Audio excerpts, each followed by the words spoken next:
Hi, this is James Gordon here with the sixth book in the Jack Ryan John Clark series. The book I'll be talking about today, Clear and Present Danger by Tom Clancy.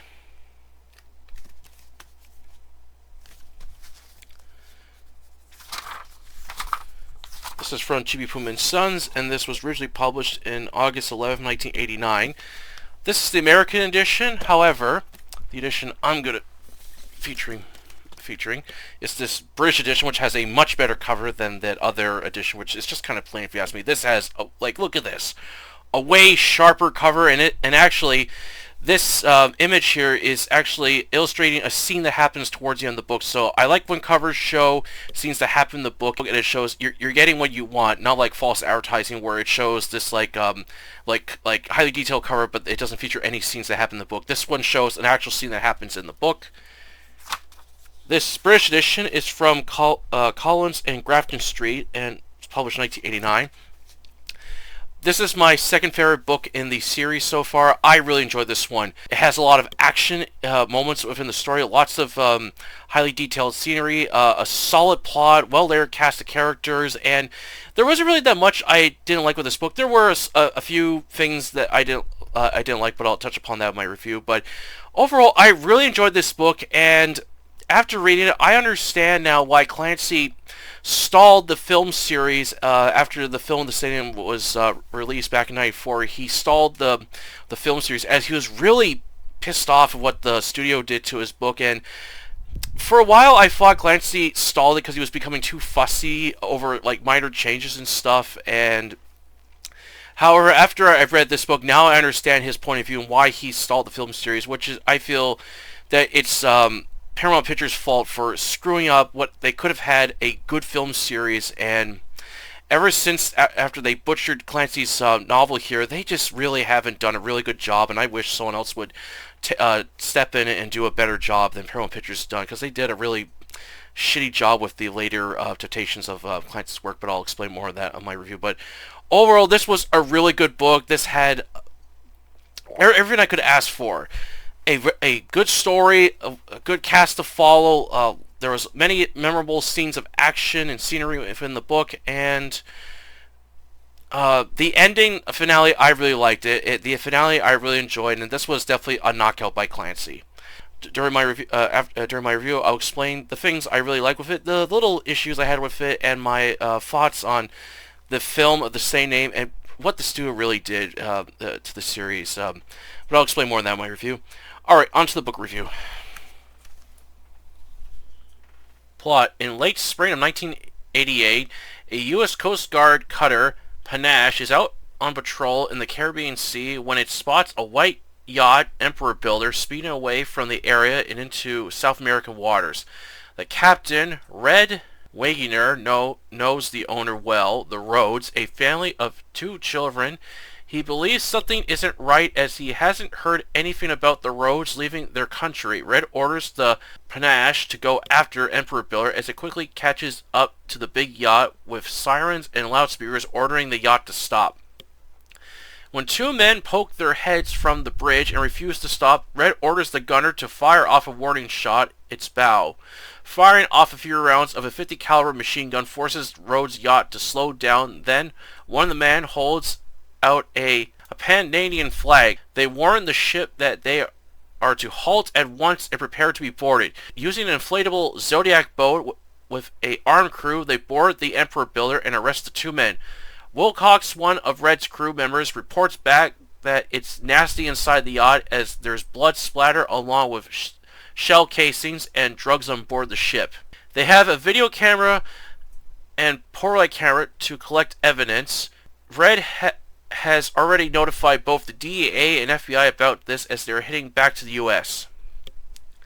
After viewing the recorded VHS tape himself and reads that there was a rape and murder on board the yacht, Red is furious and orders the 2 prisoners brought to the bridge, demanding to know what they were doing. When they refuse to speak, Red grabs the taller prisoner and throws him against the wall and strikes him hard across the face. He orders a mock execution to be held against the criminals for murdering a family and throwing their bodies overboard. During the trial, both criminals refused to answer and tell off Captain Red. Both he and the crew members used the evidence they found and sentenced them to death by hanging. At first they don't believe it, stating they can't do this, but Red assures them he can, as his rule book states the U.S. Coast Guard can in fact execute criminals without a judge, jury, or lawyer. When the two criminals are brought up, Red has a black hood placed over the one man's head, then ties a rope around his neck and throws him overboard. His friend believes he's dead and is willing to talk. While in his holding cell, the two criminals revealed their names and explained they were hired by a Colombian drug kingpin and were ordered the hit on Mr. Rhodes when he was stealing money from him. Meanwhile, John Clark, a highly skilled and deadly CIA agent, is sent to Colombia to take part in a private war against the cartel. Upon arriving, Clark meets Carlos Larson, a undercover CIA operative and pilot, to scout out areas that belong to the cartels. Clark has 11 Hispanic men who know jungle warfare and speak Spanish. One of them is Domingo Chavez Ding, Staff Sergeant for Bravo Company 3rd Battalion of the 17th Infantry Regiment. Originally part of a Hispanic street gang, but left after his friend was killed in a drive-by shooting. After being turned down by the Marines, he went to join the Army Recruiting Office. He trained and worked hard to ensure he wouldn't go back on the streets again. Cortez proves himself both in training and in combat. He plans to save up his earnings to buy his dream car, a Corvette. Cortez is called to see Colonel Smith, who is looking for a highly skilled men to take part in a private war and wants the best. If Cortez agrees to join, he'll climb higher in the ranks of the military and double his pay. He accepts and quickly packs up his things and is picked up by a helicopter the following morning, taking him to boot camp in Colorado to get the men in shape for the mission in Colombia. Meanwhile, in Colombia, a very powerful and deadly cartel boss, Ernesto Escobedo, a 40-year-old man who's both very smart and cutting when it comes to business. It's hinted that his father wanted him to get into politics but rejected the maximum views and killed his father in order to become a cartel boss. While he does his best to keep himself in shape, drinking little as possible, but isn't afraid to get his hands dirty as he's killed off Mr. Rhodes and his family, even though he's against killing women and children but can't afford any survivors. His right-hand man, Felix Cortez, a ex-Cuban intelligence service, DGI, now works for Ernesto as he travels from South America to the U.S. collecting data and finding new buyers for their cocaine business. Despite being a wanted man by both the FBI and DEA, they don't know what he looks like and is able to spot agents easily along with covering his tracks. He always wears the sharpest outfits he can buy and keeps changing his passport and credit cards and enjoys renting big American cars while in the U.S. While Felix is getting data on the FBI and DEA, at the same time, Dan Murray, an FBI agent, along with his partner Mark Bright, Dan is dropped off at the Hoover building by his wife Liz Murray. Dan is still getting used to his new Smith & Wesson pistol as the feds have been ditching their magnums for automatic pistols. He would rather use his stainless steel Colt Python 357, has been getting used to his new Smith & Wesson pistol he got for Christmas. Dan and Mark are taken to speak with Captain Red on the two drug members they caught, along with revealing the evidence they have built a court case against them and learn more about their cartel boss. Back in Washington, D.C., Jack Ryan has taken over his ill boss, James Greer, Deputy Director Intelligence, after being hospitalized for prostate cancer and has a 30% chance of survival. He's not doing well as his health is getting worse with him losing weight. Jack is trying to keep focus on his job but is worried about James, who he looked up as a father figure after losing his father in a plane crash. While adjusting to his new surroundings, Vice Admiral James Cutter, National Security Affairs for the President, and Robert Bob Ritter, CIA Deputy Director, are secretly planning a private war against the Colombian cartel. With access to military weaponry and a highly trained squad run by John Clark and Colonel Smith, plan a 3-week operation. However, they can't let Ryan know about it as he doesn't share the same views as them. Also, Ritter wants control over the private war and threatens to back out on Cutter if he doesn't allow him access to the mission. Cutter gets a sheet and signs it for Ritter, allowing him control over the operation as it will begin soon. Using his charm and intelligence skills, Felix is able to seduce Marie Wolfe, a widow mother, as as he gains information from her along with her FBI boss, Emil Jacobs. When he informs Ernesto, he is pleased with his plan. Corvez and his squad is put into combat training exercise while using a HK MP5 SD2 with a silencer. Him and his squad do well, but is spotted by John Clark, who was watching them with night vision goggles. He is impressed with the commando team and especially with Cortez. When he and the other men are told what their mission is, most of them have lost family or friends from drugs and are looking forward to getting revenge. Joining them are two helicopter pilots, Buck Zimmer and Colonel Paul Johns, or JP. After training, the men are getting everything all set. Ritter gives the order to begin their war against drugs. Using an aircraft carrier, Captain Jeff Bronco Winters, part of Eagle Eye, is sent after to shoot down a plane carrying drug. He flies towards his target in an F-15 and shoots it out of the sky. Cortez and his squad begin their mission, moving through the thick, hot jungle, while Clark is keeping in touch with his team in a reconnaissance van with two other CIA agents. The FBI discovers that Rhodes has over $650 million he has taken from the cartel, with the president and the other members of the CIA and FBI trying to claim the money and freeze the bank accounts so nobody can access it. With James Greer's health becoming worse, Judge Moore assigns Jack Ryan to DDI role and has gone high up in the ranks of the CIA, while Ryan doesn't want to think about losing a good friend Greer, but knows he has a job to do. As he begins getting his office all set and begin work, Ritter, Cutter, and Moore want to keep Ryan out of their private war as he could ruin it. Ernesto is becoming furious when he hears reports that his planes and shipments of cocaine have gone missing. He wants to know who's behind it and is pressuring Felix for answers. Despite her guilt, she feels that she's cheating on her deceased husband. Moore contacts Felix as they meet for the weekend, and she reveals that the FBI is going to Bogota to visit the Attorney General of Colombia. Also joining them is the head of the DEA. Felix tells Ernesto this information during a meeting with the other cartel members. Ernesto is contacted about a press conference at the White House. When they learn the U.S. government plans on seizing their money, Ernesto orders a hit without telling Felix about it. Upon their arrival, Emil Jacobs, along with his bodyguards, get into a Cadillac limo with the Attorney General. With them is an armed escort of jeeps with machine guns. As they leave the airport, a man radios a hit squad that their target is on the move. When Emil is talking with the Attorney General, they are unaware of men waiting on the rooftops armed with RPG-7s. When the stoplights suddenly turn red, the men with the rocket launchers aim and fire at the convoy, killing everyone. Back in Chesapeake Bay, Dan and his wife Liz pay Ryan a visit. However, it's cut short when Dan gets an urgent phone call that his boss, along with the head of DEA, were assassinated in Bogota. When news of the assassination reaches the president, who's at Camp David, he's furious and orders a meeting at once.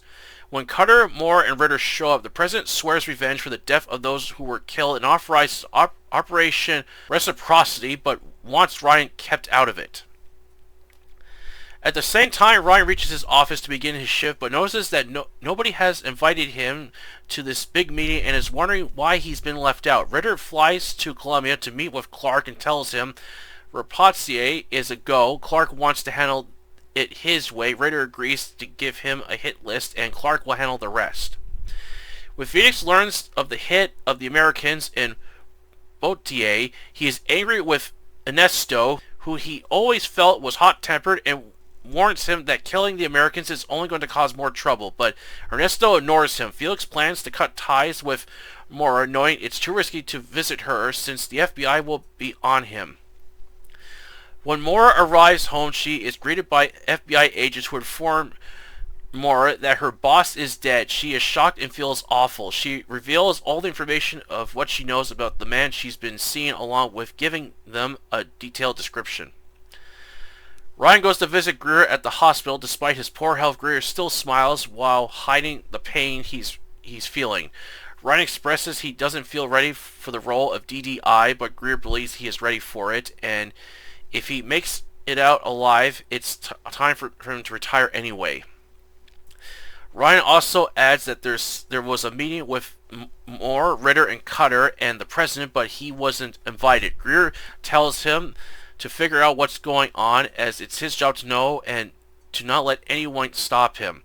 After the funeral of Emil Jacobs and the 6 other men that were killed, Moira feels guilt what she has done. She returns home, opens her medicine cabinet, and attempts suicide by overdosing on pills.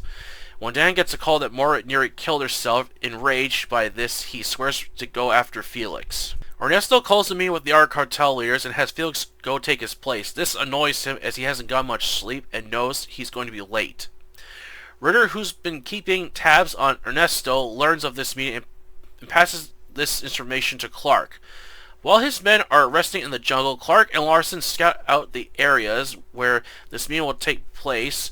It's up in the hills in a big fancy mansion. The area is heavily guarded and difficult to sneak in. Clark plans a airstrike and Larson picks out a hill close by to the mansion. By using a laser-guided bomb, Clark and Larson wait till all the head members of the cartel show up in their fancy limos and even a monster truck. Clark sets his sights on the monster truck as it's closer to the house, then calls in the airstrike. Felix is speeding towards the mansion on the hilltop in his BMW. Just as Felix reaches the top of the hill, a big explosion destroys the whole mansion and flips the BMW over on its roof. Felix crawls out with his pistol drawn and runs towards the mansion, but only finds a big crater with a few guards badly wounded. He pulls out his cell phone and calls Ernesto about the airstrike. Back in DC, Ritter tells Cutter the airstrike was a success despite some casualties with some wives and children. Cutter is furious with Ritter's actions, but Ritter states he doesn't care what he has to do and will threaten Cutter if he jeopardizes this mission. Cutter is now having second thoughts on this mission, with several people getting killed.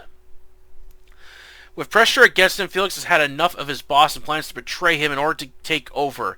After informing him who he believes is behind this attack, as they're going up against a squad of mercenaries, Ernesto will get 200 soldiers to hunt them down. While his boss is doing this, Felix goes searching for who's controlling this private army and to blackmail them so he can turn the tables on his boss. Meanwhile, Ryan is trying to get to the bottom of what's going on. The president and the CIA, he strongly believes the car bombing that happened in Columbia isn't true and someone within the CIA is behind it. While doing work in Chicago, he is questioned by a staff member, Elliot, who's part of the rival President Robert Fowler election, believing he has something to do with the bombing in Columbia. Ryan tells Elliot off as she leaves. It's revealed she's working for a man who has a grudge against Ryan, Alan Trent, who tried framing him for a stock scam 2 years ago. Ryan believes someone is using this against him, and the extra work is trying to keep him away from the office.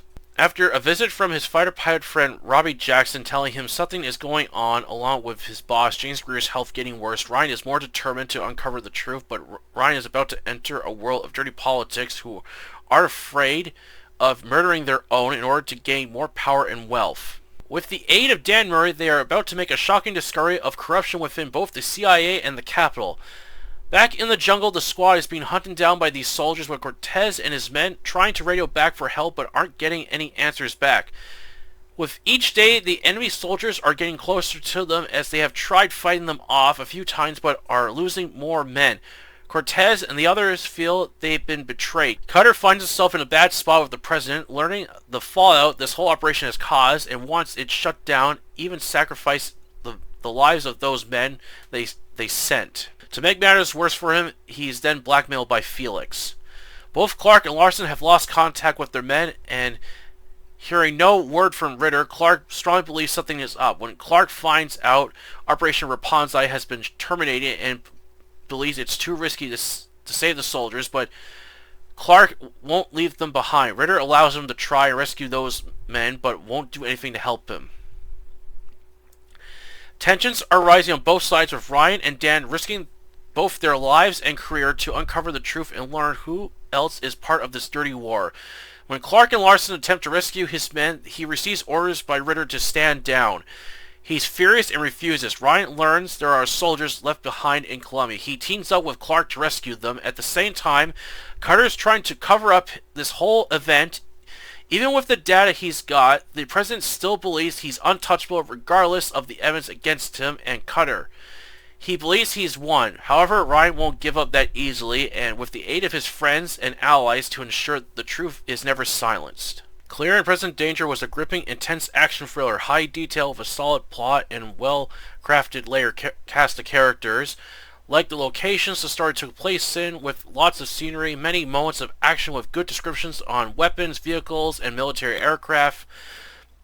The pacing was good, as there was never a dull or slow moment, and felt Clancy has improved his writing structure by not focusing too much on scenes that aren't important, along with not adding extra subplots to follow or too many scenes, which makes this novel a lot easier to keep track of what's happening within this fic novel. Liked following the heavily layered cast of characters like Jack Ryan and his friends, along with John Clark and Domino Cortez, and the other characters I really dislike with James Cutter, Bob Ritter, Ernesto, and Felix, and the president were greedy scumbags and showed how ruthless they were and the risks they would take on other people's lives for the sake of power and money, and if push came to shove, they would even kill their own to ensure somebody else took the blame to save themselves from the fallout. As for the '94 film of the same name, I'm really disappointed how Paramount Pictures handled this adaptation. They heavily altered scenes around from the novel, along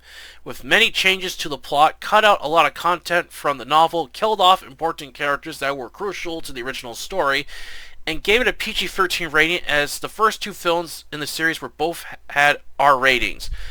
Because of the studio's mistakes, they killed off what could have been a great film series had they not butchered Clancy's novel, which now I understand why he stalled the next film in the series, as he didn't want the same thing happening again.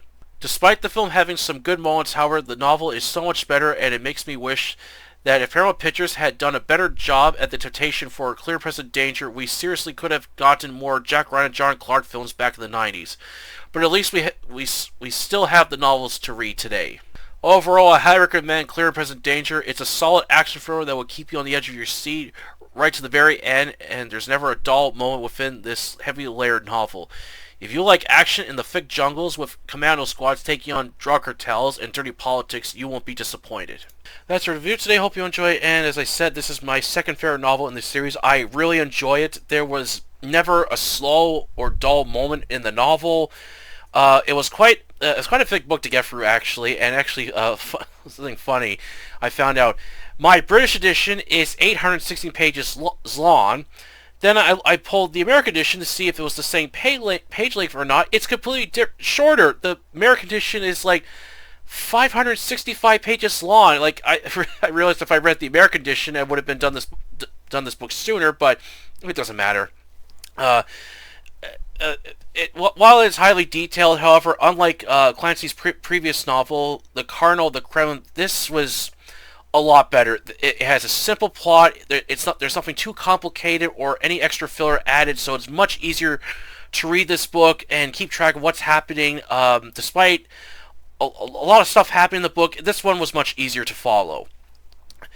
There were many moments of action I really enjoyed, from the laser-guided bomb scene where Clark blows up this like fancy cartel mansion on the hilltops in Colombia, and the monster truck gets destroyed in the process, which I really enjoyed. And then the ambush scene was another part I enjoyed, and I absolutely enjoyed the scene where Jack Ryan is on this helicopter and he fires a minigun at enemy soldiers, and his description of him shooting this thing, he says it was like holding a jackhammer, and it's just like all these bullets just like he's moving the minigun like this, and it's just I really enjoyed that part. I love miniguns. They're so cool, and just to see that scene where Jack Ryan shooting one was awesome.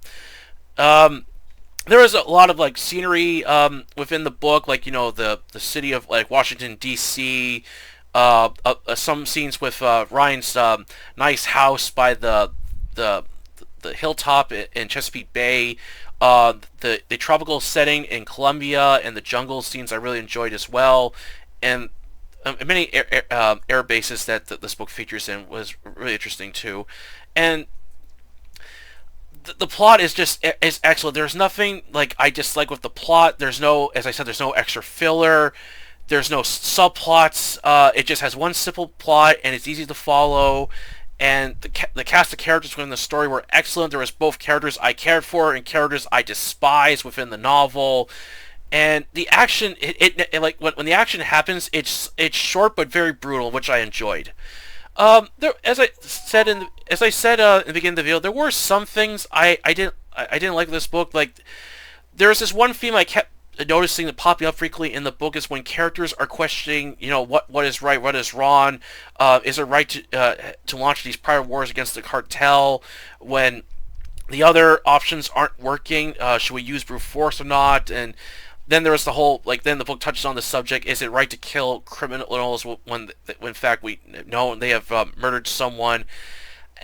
Like this book, this subject doesn't pop up a lot in the book, but when it does feature these scenes, it's to me it's like if a character comes across a ruthless criminal that has no regards for anyone but themselves, to me, what's the point of keeping them alive? They should be put down because they're just too dangerous to be released back into society. And there's a part towards the end of the book where this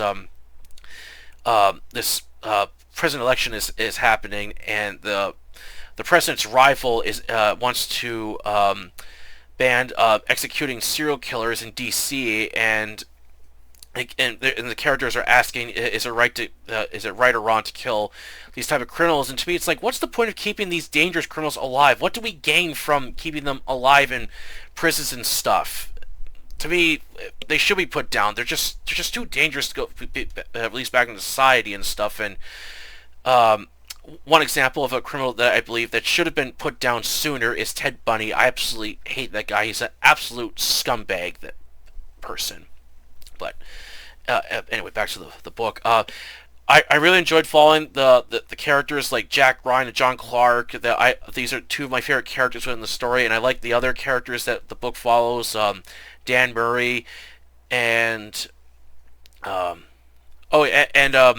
Robbie Jackson plays an important role in this book, and he was featured in Patriot Games and Hunt for October, so it's nice to see him again. I felt bad for the character James Greer. He was like a really nice character, and it's terrible what happened to him in the book. That's the unfortunate things when you're diagnosed with cancer. There's not really much you can do. His health is deteriorating so badly. It's so painful to see this, and it's awful. The characters actually despised in this book.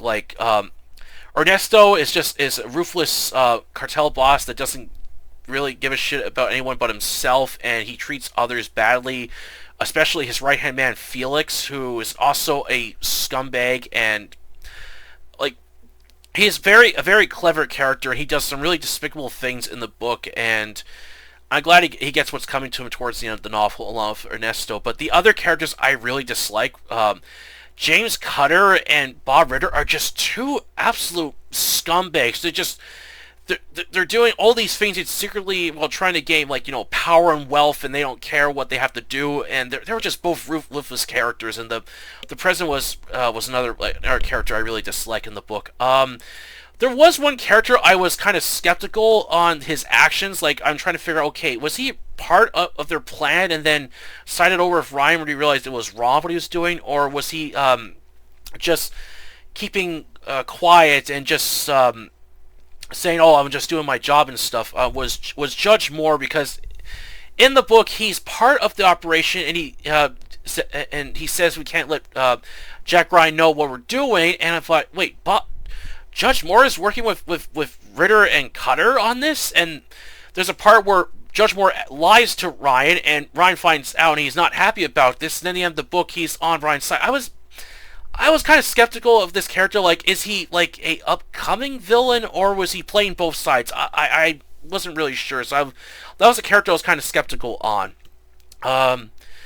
And the other, I also liked the character Cortez. This was a really interesting character, and I really liked how the book follows the squad, the soldiers, while in their jungles are taking on these Colombian drug cartel members, and they're destroying their business. I really enjoyed that. So there's a lot of scenes featured in this book, and actually, I was surprised the book showed more scenes of the Coast Guard Captain Red, who plays an important part later on in the story. And just seeing more of the scenes of this character, I was kind of like, why is Clancy showing more of this character, and then he features a little bit of the upcoming court case against the two criminals, and I thought this was adding a little too much. However, these scenes don't pop up a lot, so I thought, okay, you know what, that's fine. As long as it's not frequent in popping up in the book, then I would say something. But it's very little, so Clancy only focuses on what's important, and that's what I like. And I felt he is really improving his writing style and structure from his past novels, where I felt he was like focusing too much on scenes that were important or adding too much filler to the story. Yeah, overall, I really enjoyed this book. There wasn't really much I disliked, just a few things, but other than that, I really enjoyed it. It was a solid novel, and it was an absolute knockout to read. As for the film, the saying it now, I really like this film, and when I first saw it for the first time, because I only saw clips of it years ago on cable TV, and when I finally watched it with my dad last year, I really enjoyed the film. I thought, what after I watched the film, got to the end, I was like, wait, what happens after this? And then I was gonna, I looked into the plot of Some of All Fears, the next film, and I found out it was a reboot of the series. It doesn't follow the original series with Harrison Ford, and I was like, what happened? And then I read that apparently there was a fallout within this book, and like in the novel Clear Presence Danger, where it touches upon themes of like greed, power, betrayal, and backstabbing, I felt that's what Clancy went through. The same thing with Paramount Pictures back in after the release of Clear Presence Danger of the film. They butchered his novel. Like, they cut out so much of his original story. They altered scenes around, changed a lot around with the plot, made several changes to the story, and killed off characters that didn't die in the original book. Like Dan Murray, he doesn't die in the book. He plays a very important role in the story. In the film, they killed his character off. And they also added some scenes that weren't in the novel. They heavily altered so much of it around. Oh yeah, and Moira Wolf was another character that gets killed off in the film, but in the book she doesn't get killed off. She nearly dies, but she's she barely survives her suicide attempt in the novel, which.